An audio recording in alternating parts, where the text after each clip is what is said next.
سورہ دہر میں بتایا کہ جب جہنمیوں سے پوچھا جائے گا آپ کو جہنم میں کس چیز نے ڈالا، تو وہ کیا کہیں گے؟ قرآن نے کہا سلککم فی سقر قالوا لم نک من المصلین وَلَمْ نَكُ نُطْعِمُ الْمِسْكِينَ وَكُنَّا نَخُوضُ مَعَ الْخَائِضِينَ وَكُنَّا نُكَذِّبُ بِيَوْمِ الدِّينِ۔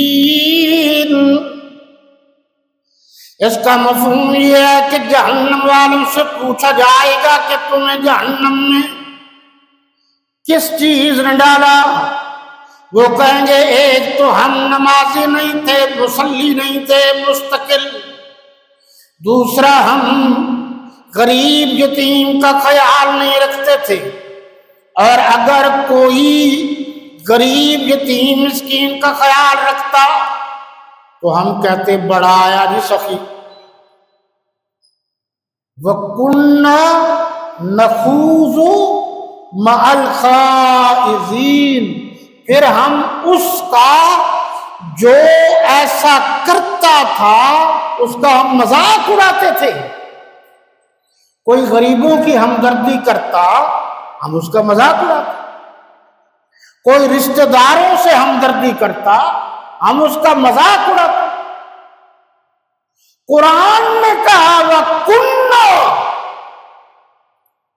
اور یہی لوگ ہیں مکذب جنہوں نے جھٹلایا ہے روز محشر۔ وہ یاد ہے نا مالک یوم الدین اور ارائیت الذی یکذب بالدین، وہ بالدین کا کیا معنی ہے؟ یہی تو ہے۔ بس 2-3 منٹ میں ایک آخری 2-4 آیات ضرور سن لیجیے۔ هو الذي أرسل رسوله بالهدى ودين الحق ليظهره على الدين كله ولو كره المشركون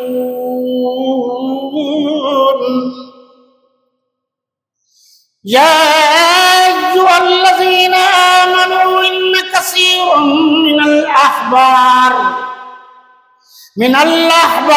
والرهبان ليأكلون أموال الناس بالباطل ويصدون عن سبيل الله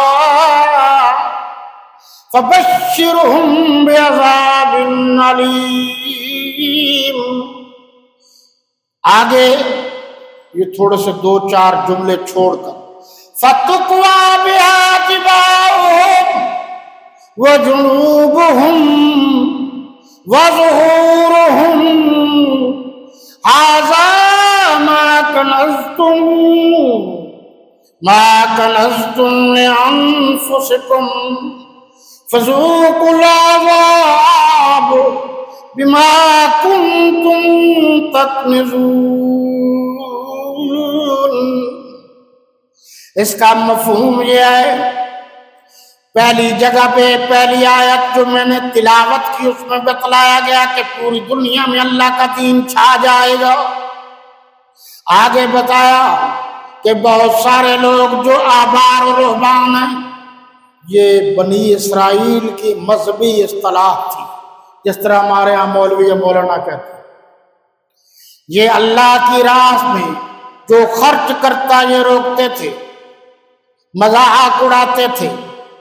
اللہ نے فرمایا یہ جو راہ خدا میں خرچ بھی نہیں کرتے اور خرچ کرنے سے روکتے بھی ہیں، ان کو عذاب دردناک عذاب کی خوشخبری دیجیے۔ آگے فرمایا یوم یحمى علیہا، خیال رکھنا وہ قیامت کا دن ہوگا جب سونے اور چاندی کو گرم کیا جائے گا، جنوبہم ماتھوں پر، پہلوؤں پر، ظہورہم اور پھر پیٹھوں پر، یہ گرم کر کے داغا جائے گا اور پھر کہا جائے گا ھذا ما کنزتم لانفسکم۔ اب قرآن سمجھنے والے تھوڑی سی توجہ کریں تو پچھلے مضمون کو قرآن نے اس لفظ میں کیسے بیان کیا؟ ھذا ما کنزتم، یہ ہے وہ مال، وہ ترکہ، وہ جائیداد، وہ سونا، وہ چاندی جس کو تم نے جمع کیا، فذوقوا العذاب بما کنتم تکنزون، چکھو عذاب کو وہ جو تم نے جمع کیا۔ اب وقت نہیں ہے، تھوڑی اشارہ، معیشت کیا ہے؟ حکومت صلاحیت کے مطابق کام لے، ضرورت کے مطابق معاوضہ دے۔ بچے 12 ہیں تو 12 بچوں کے مطابق معاوضہ دے گی، 4 بچوں والا معاوضہ نہیں دے گی۔ ڈیٹیل ہے، اللہ کی راہ میں کتنا خرچ کرو، یسألونک ماذا ينفقون، پوچھتے ہیں کہ راہ خدا میں کتنا خرچ کریں، فرمایا قل العفو، جو ضرورت سے زائد۔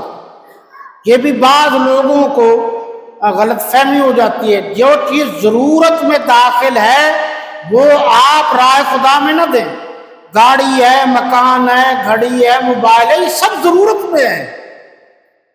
اب لوگ جہالت کی وجہ سے کہہ دیتے ہیں بھائی جو بھی ضرورت میں ہے، جو چیز بھی، وہ نہیں جو ضرورت سے زائد ہے وہ دینے کا حکم۔ اور پھر ہم امت وسطیٰ ہیں، ہر طریقہ ہمارا درمیانہ ہے، اس طریقے سے خرچ کریں کہ حضرت عثمان غنی رضی اللہ عنہ کی طرح آمد بھی جائز طریقے سے ہو، خرچ بھی جائز طریقے سے، پھر یہی پیسہ جنت میں جانے کا سبب بن جائے۔ اور اگر آمد بھی غلط ہے، خرچ بھی غلط ہے، تو پھر فرعون کی دولت کی طرح پھر یہ پیسہ اور یہ جائیداد جہنم میں جانے کا ذریعہ بنا۔ میں نے وضاحت کر دی، آپ جدید تعلیم یافتہ ہیں تو پھر بھی آپ کو کوئی بات سمجھ میں نہ آئے تو بعد میں آپ مجھ سے پوچھ لیجئے۔ میں نے 2-4 لفظوں میں پورا اسلام نظام معیشت، اسلام میں اکنامک سسٹم کو میں نے عرض کر دیا ہے، صرف آپ توجہ کریں۔ اب میرے